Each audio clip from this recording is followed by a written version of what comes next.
존경하는 국민 여러분, 사랑하는 세종시민 여러분, 저 김병주는 다가오는 4.15 총선에 미래통합당의 세종시을 선거구 후보로 났습니다. 험지에 나서달라는 당의 명이 있었고 세종시 제안자와 초기 설계자로서의 저의 바람이기도 했습니다. 출정을 알리는 이 자리이지만 마음이 무겁습니다. 코로나19 확산 사태로 온 국민이 이루 말할 수 없는 고통을 앓고 있고 또 며칠 전부터 세종시에도 이 확진자가 증가하고 있는 이러한 상황입니다. 제 발걸음이 무거울 수밖에 없습니다. 그러나 저는 믿습니다.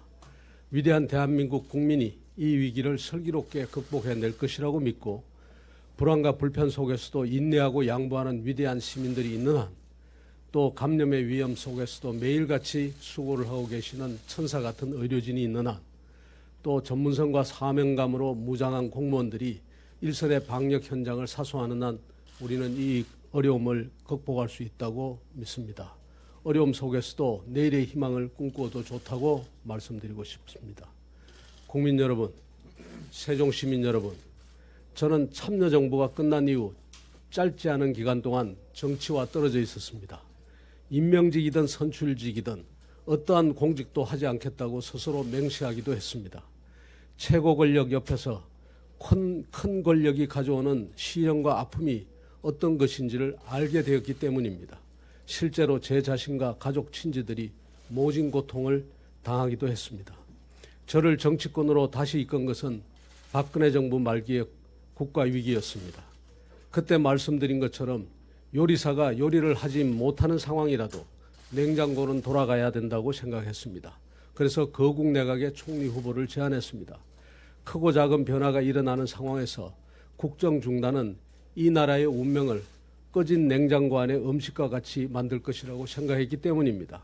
무슨 일이 있어도 국정은 안정적으로 운영되어야 되며 미래를 위한 담론은 끊임없이 제기되어야 한다는 그때의 심정 그대로였습니다. 결국은 탄핵이 이루어지고 예상했던 대로 문재인 정부가 들어섰습니다. 위기감이 끝없이 느껴졌습니다. 이유는 간단합니다. 저는 이 새 정부, 즉 문재인 정부의 성격을 알고 있었기 때문입니다. 이 정부는 과거의 어떤 정부와도 다릅니다. 앞에 보수 정부들과 다른 것은 물론이고 노무현 정부와도 다릅니다. 노무현 정부만 해도 그렇습니다. 노무현 정부는 우선 그 구성에 있어서 노무현이라는 지도자와 그를 지지하는 개인들의 집합이었습니다. 노무현 대통령을 열렬히 지지했던 노사모들 또한 개인들의 집합이었습니다. 저 또한 개인의 자격으로 참여해 5년을 꼬박 일했습니다. 그러나 문재인 정부는 다릅니다. 출발 전부터 이념 세력, 노동 세력, 운동 세력의 집합이었습니다. 그만큼 경직될 수밖에 없고 특정 이념이나 노선에서 벗어날 수 없는 굴레를 출발부터 쓰고 있었습니다. 그마저도 오래되고 낡은 이념과 노선이었습니다. 그래서 한 번은 이렇게 외쳤습니다. 이 집단에서는 노무현마저도 설 자리가 없다. 이렇게 이야기를 했습니다. 그렇습니다.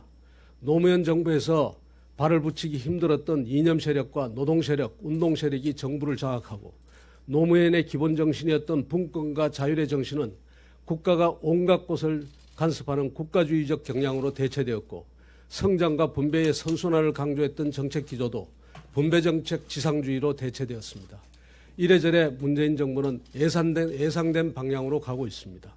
국제노동기구가 주장한 임금주도 성장을 소득주도 성장이라는 이름을 차용한 후 분배정책을 성장정책으로 포장을 하고 사회정책을 경제정책인 양 운영하고 있습니다. 우리가 처해 있는 특수한 경제사회적 환경이나 국가 운영에 대한 깊은 고민이 없이 말입니다. 또 있습니다. 특정 가치와 이념에 경도된 채 권력을 이용해 세상을 자신들이 원하는 방향으로 바꾸겠다는 생각을 하다 보니 곳곳에 억지가 나타납니다. 조국 사태나 검찰개혁에서 보듯 불의를 정의라 하고 불공정을 공정이라고 합니다. 경제와 산업을 어렵게 할 뿐 아니라 이 나라의 도덕 기준까지 바꾸려고 합니다. 위선에 위선을 거듭하고 있는 것입니다.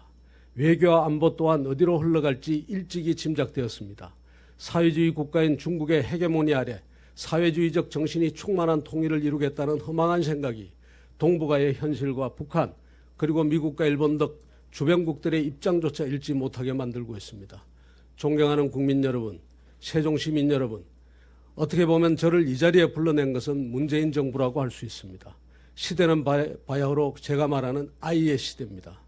개인, 즉 인디비주얼과 연결된 개인들로 구성된 다양한 플랫폼이 자유로운 상상력과 창의력, 즉 아이디어를 바탕으로 혁신, 말하자면 이노베이션과 창조, 인벤션을 주도하는, 이니시에이트하는 그러한 시대입니다. 이에 역행하며 개인을 통제하고 규제하는 국가주의와 사회주의, 전체주의로 향하는 정부를 더 이상 보고만 있을 수가 없습니다.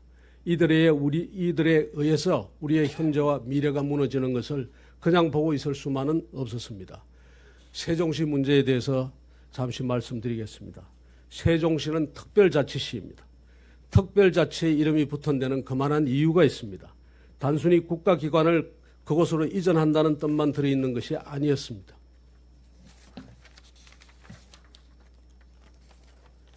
과감한 권한이양, 이 과감한 권한이양 등 특별한 자치권을 바탕으로 자유로운 정신과 창의가 샘솟고 교육과 문화 그리고 경제산업에 있어 다양한 실험과 창의가 이루어질 수 있는 도시, 그리고 이를 바탕으로 미래 한국의 문을 여는 도시로 만들자는 꿈이 애초에 그 안에 들어있었습니다. 지금의 세종시는 그와는 거리가 멉니다.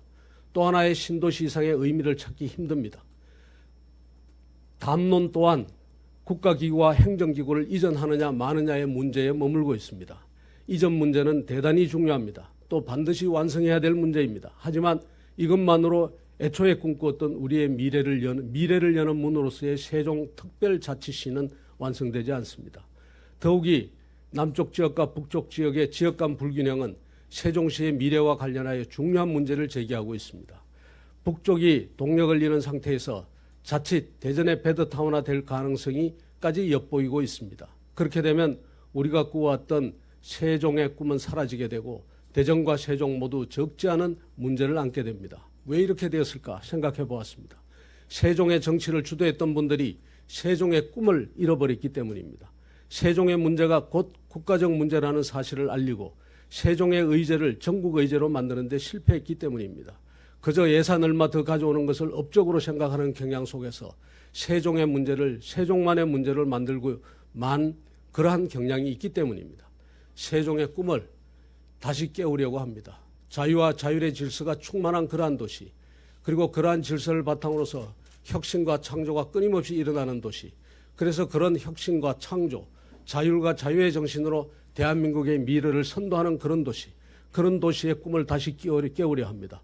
얼마나 할 수 있을지 모르겠습니다만 세종의 문제를 국가적 문제와 의제로 만들었으면 합니다. 자유와 창의를 바탕으로 한 세종의 미래가 국가의 미래를, 세종의 미래와 국가의 미래를 이야기할 수 있고 세종의 미래가 곧 국가의 미래임을 이야기하고 싶습니다. 험지를 넘어서 사지입니다. 이 사지를 험지로 바꾸고 이 험지를 다시 격전지로 바꿀 것입니다. 그래서 마침내 세종 시민들과 더불어 드라마를 쓰겠습니다. 이런 과정을 통해 우리 국민들이 또 세종 시민들이 세종의 꿈이 무엇인지, 세종을 통해서 얻고자 했던 대한민국의 꿈이 무엇인지를 다시 생각해보고 또 다시 새롭고 큰 미래의 꿈을 만들어가는 계기가 되었으면 합니다. 감사합니다.